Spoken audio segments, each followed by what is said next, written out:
अस्सलाम वालेकुम everyone, this is me Sonia और आज इस वीडियो में हम डिस्कस करेंगे बायोकेमिस्ट्री से रिलेटेड एमसीक्यूज़ को, जिसमें हमारा टॉपिक है introduction to biochemistry. So let's start the video. Question number 1 है हमारे पास, all of the following are carbohydrates except. ठीक है, ये जो सारे ऑप्शन हैं इनमें सारे के सारे कार्बोहाइड्रेट्स हैं, लेकिन एक ऐसा ऑप्शन है जो कार्बोहाइड्रेट नहीं है। तो ऑप्शन हैं starch, glycogen, chitin and cholesterol. So here the right answer is D. Cholesterol is not an example of carbohydrate. Cholesterol carbohydrate नहीं होता.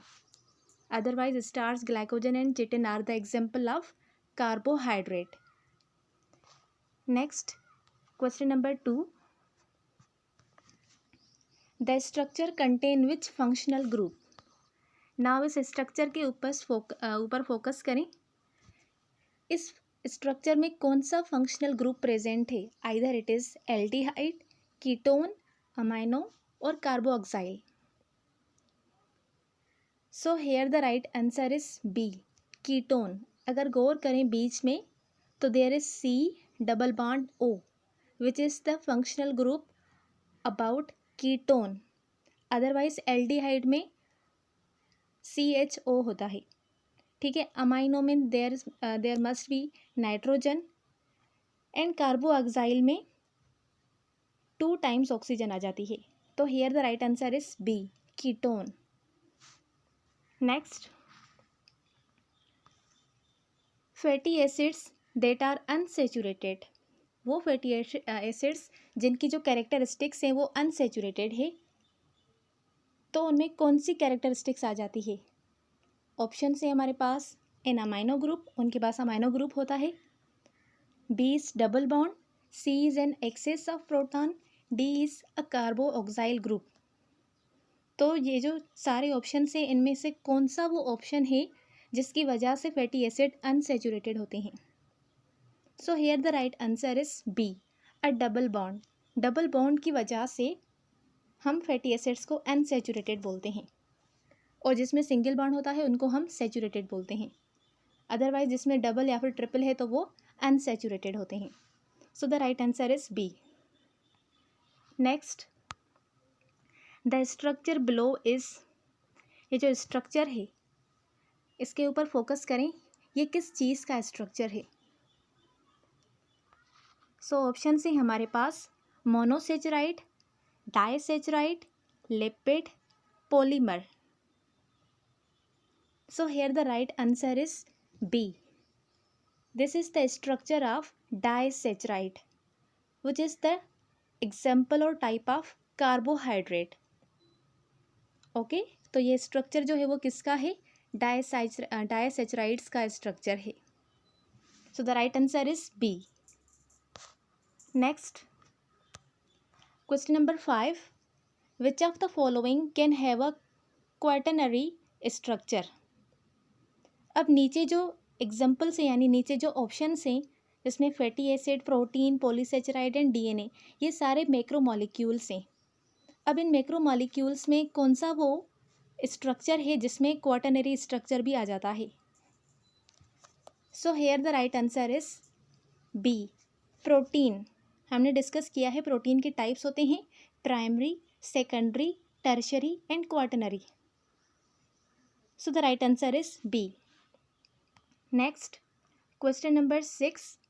An organic compound is one that contain carbon, slightly acidic, form long chain और soluble in water. तो यहाँ पर कौन सी वो characteristic है जो ऑर्गेनिक कंपाउंड को ज़्यादा सपोर्ट करती है? So here the right answer is a. Organic compound हम उनको बोलते हैं जिनके अंदर कार्बन प्रेजेंट होता है। अगर उनके अंदर कार्बन प्रेजेंट ही नहीं है तो उनको हम ऑर्गेनिक कंपाउंड नहीं बोलेंगे। सो तो जो यहाँ पर मेन इसका ऑप्शन हो सकता है वो क्या है? A option, they contain carbon. Soluble, वो वाटर में सोल्यूबल नहीं होते, ना ही वो स्लाइटली एसिडिक होते हैं। Okay, right answer is a. Next, question number 7. Which of the following element is the least abundant in living organism? Living organism में कौन सा एलिमेंट है जो लीस्ट अबंडेंट होता है? ऑप्शन है oxygen, nitrogen and phosphorus and sodium. So इसका right answer है हमारे पास D, sodium. Sodium least abundant होता है हमारी बॉडी में, यानी लिविंग ऑर्गेनिज्म में सोडियम वो एलिमेंट है जो कि लीस्ट अमाउंट में प्रेजेंट होता है as compare to other element. Next question, which of the following is used in PET scan? Positron emission test scan में कौन सा जो यहाँ पर नीचे एलिमेंट्स दिए गए हैं, यूरेनियम, आयंस, यानी इनमें से कौन सा जो स्ट्रक्चर है, कौन सा सब्सटेंस इस टेस्ट में यूज़ किया जाता है? यूरेनियम, आयंस, आइसोटोप्स और steroid. So here the right answer is C, यानी आइसोटोप्स। आइसोटोप्स का पेट स्कैन में यूज़ किया जाता है। Next question number 9, carbon can form dash separate bond with other elements? 1, 2, 3 and 4। Question का मतलब है कि कार्बन जो है वो कितने अदर एलिमेंट्स के साथ बॉन्ड बना सकता है मैक्सिमम। तो यहाँ पर हमें पता है carbon is a tetravalent, means it can bond with 4 other element. So here the right answer is D. ठीक है, कार्बन 4 अदर एलिमेंट्स के साथ सेपरेट बॉन्ड बना सकता है। Next question number 10, the cohesion of water is caused bye. अब water में जो कोहेशन अकर होती है वो किसकी वजह से होती है, कौन सा बॉन्ड होता है उनके अंदर? There is ionic bond, hydrophobic bond, hydrophobic compounds, hydrogen bond और covalent bond. So here the right answer is C, hydrogen bond की वजह से वाटर में कोहेशन फॉर्म होती है। So right answer is C. Next, biology is the study of mineral, life, the weather और energy. So the right answer is B, biology is the study of life. Next question number 12, homeostasis means. Homeostasis एक term है जिसका क्या मतलब है? Option C हमारे पास a change over long period of time, keeping things the same, rapid change, the same thing as evolution. So here the right answer is B, homeostasis का मतलब ही होता है कि इंटरनल इन्वायरमेंट को स्टेबल या फिर कांस्टेंट स्टेट में रखा जाए, यानी सेम स्टेट में चीज़ों को रखने को हम होम्योस्टेसिस बोलते हैं instead of external environment. So here the right answer is B. Next, which of the following is a means by which heterotroph can obtain energy? अब heterotroph it's a type of nutrition, ठीक है, nutrition का process है। इससे जो heterotrophs होते हैं वो किस तरह से इससे एनर्जी एडाप्ट करते हैं, ओके किस तरह से ऑब्टेन करते हैं हेटरोट्रॉफ्स एनर्जी को।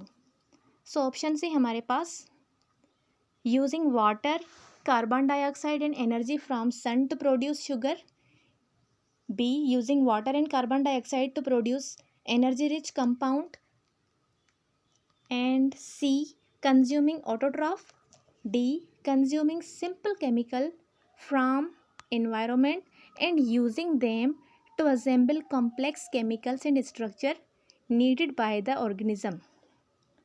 So here the right answer is D, क्योंकि ना ही ये फोटोसिंथेसिस करते हैं।